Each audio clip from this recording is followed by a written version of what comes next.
what's up everyone? Onepeg here. So I'm back from TwitchCon and we have patch notes. Now the first half of this that SDF ended up putting out was mainly QOL stuff. Little bug things like Wizard Chain Lightning transferring to 5 targets instead of 4.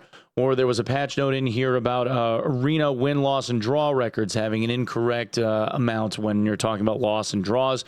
And also there was the issue with arena and people losing gear if they ended up getting kicked out of an arena match. All of those things should quote unquote have been fixed. Now, obviously, there's going to be additional bugs that they're going to find along the way, but a lot of this QOL stuff was stuff that was needed. On to the balance changes. Now, there's an awful lot of balance stuff in here, primarily having to do with rogues, wizards, some warlock stuff, a lot of warlock tweaks, actually, that could end up being something that brings them a little bit more into balance, and also a lot of changes to armor. A lot of magic resist and a lot of armor increases on certain items, but we'll go through it. So fighter sprint cooldown was changed from 34 to 28 seconds, so they get sprint back a little bit faster, which is interesting. Rogue's Hide Mastery reduces Hide's cooldown by 30% in addition to its other bonuses. Cutthroat duration was changed from 3 to 2 seconds. Rogues and Cutthroat kind of suck. It's good for a meme, but if you're the caster, yeah. Ranger's Forceful Shot can no longer push targets back when blocked by shields, etc. Ranger's base strength changed from 10 to 12, and resourcefulness changed from 25 to 23. A lot of Rangers have been complaining that their base damage wasn't high enough, mainly because their base strength wasn't high enough to give them like a 0 physical damage bonus. It was actually negative. And then resourcefulness was kind of like an unnecessary stat, at least for the time being, even though it gave you a little bit of cooldown reduction.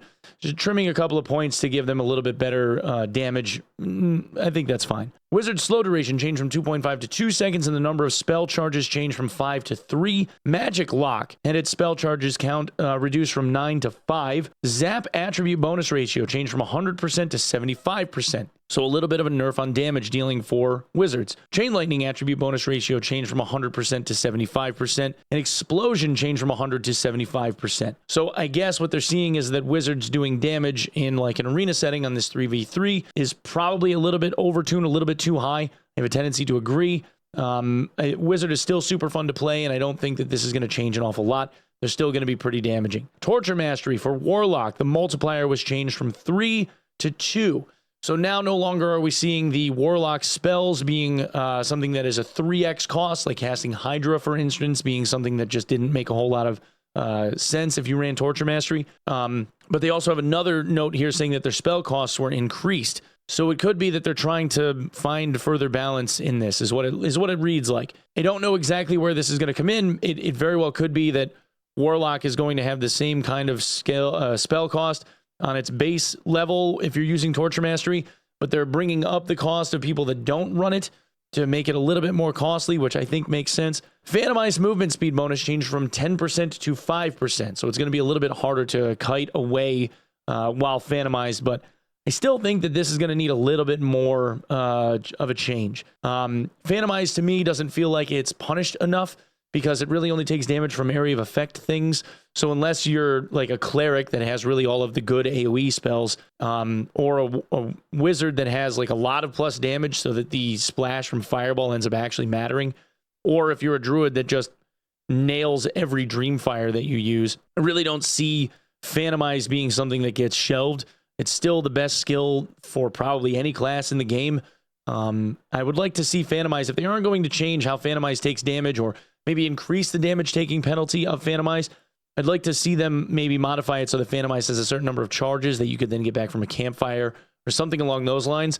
I know that every Warlock that's listening to me right now, even though I'm a Warlock main, is probably like shaking their head and thinking that I'm super cringe for even suggesting such a thing, but I personally think that Warlocks and their mobility is a little bit too strong, given the lack of ability to really punish the Phantomize mechanic. Warlock's Curse of Pain instant damage attribute bonus ratio changed from 100 to 50%. So that is instant damage, meaning that for every 1 point of additional damage that you would generate, it would get 1 more point of additional damage on that instant hit. The problem with this has been because of the increase in base damage to 15, every additional piece of damage that went into that was giving an instant damage hit on the front end and then was being 50% applied to the dot.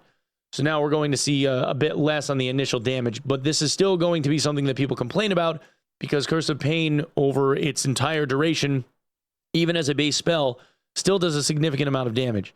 So I don't know exactly where this is going to come in, but this probably isn't enough of a nerf. Druid Dreamwalk cooldown changed from 15 to 18 seconds. Interesting. Francesca axes are now 2 stackable again. I wonder if this is going to bring back thrown weapon meta. I sure hope not. Unique monster artifact drop rate changed from 10% to 50%. So that's better. I still would like to see the Mimic actually get their spawn rate increase, because now it's like 1 in 25,000 or something, which is still pretty crazy. I don't know if maybe there might be one instance of somebody having found the Mimic, but I don't think anyone has looted the Mimic's unique yet. Ornate Jazzarin, increased magic resist. Light Akaton, magic resist. Dark Quiris, increased magic resist. Knowledge is now strength and movement penalties decreased. Soul Torque, magic resist. Fangs of Death, increased magic resist. Northern Full, increased armor rating and the crafted version. Barbuda Helm, increased magic resist and slightly decreased movement penalty. So you can see where this is going here, right? They're really trying to hit the magic users so that they're not as free, I guess. Open Salad now gives will, knowledge, and resourcefulness. Crusader Helm now gives strength Vig instead of Dex agility, which is interesting. Top Helm now gives Vig will. Fine Quiris and crafted version, slightly less magic resist penalty. So again, more magic resist being brought into the meta. Pourpoint, slightly decreased movement speed penalty.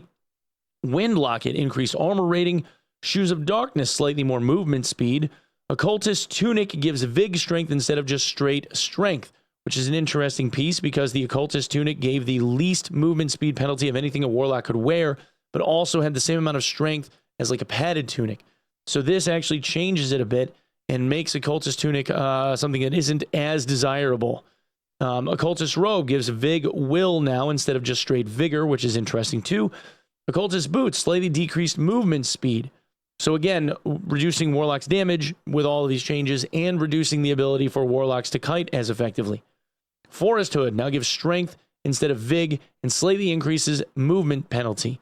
So this is giving more strength again to Rangers on a base level for their builds, with giving them strength instead. So you could see Rangers, I think, coming back into the meta even more than they were before, doing more damage on hit.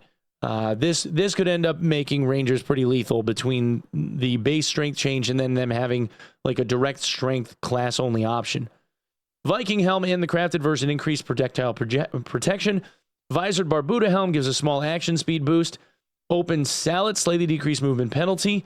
Old Shoes slightly improves the movement speed. Buckled Boots, improved armor rating. The range of the Cockatrice War has been... Inferno's boss drop rewards have been improved, and the Horde's availability has been increased. So I think Horde availability means you're going to have more pulls off of it. So that's also very interesting. The new Adventurer rank season is starting soon, so we're going to have the leaderboard beginning, and we'll be able to see that once we log in, and you'll probably have a timer on the leaderboard. Arena is now available starting at level 20. Added new dungeon module to Arena, and for testing purposes, the existing religious season will end and a new season will begin. So it goes without any surprise here, I think, that with the religion system being what it was, everybody basically just lobbed themselves over into Blythar because of all of the additional luck that people were getting, which obviously ended up shifting things a lot. It was nowhere near as balanced as I think they wanted it to be because luck was just that much more attractive. I would assume that we're going to see Blythar have, if it still has luck, it's going to be significantly less, probably top off somewhere around like, say, 20 or something. Personally, I think they should just remove the luck stat from the religion system altogether and just let people pick from some minimal amount of whatever the bonus is going to be from whichever religion they choose and just let it go that way. They don't even necessarily need bonuses. Just give us something cosmetic so that people can tell which religion each person is or whatever, like a fancy emote or something, kind of like how it worked in Dark Souls with the Praise the Sun emote, and move on. That's pretty much all they'd have to do. But I know that they're trying to iterate on stuff and make it like a little bit more enticing to people and, you know, the reason to fight and all that, but whatever. Anyway, guys, that's what I have for all of this. It looks like we're going to have a shift in more armor and more magic resist, reducing the ability, I guess, on a larger like meta level for casters to be doing as much effective damage as they had been doing in the past. So you should see that happen a little bit. Wizards and Warlocks won't necessarily be as damaging or devastating as they had been.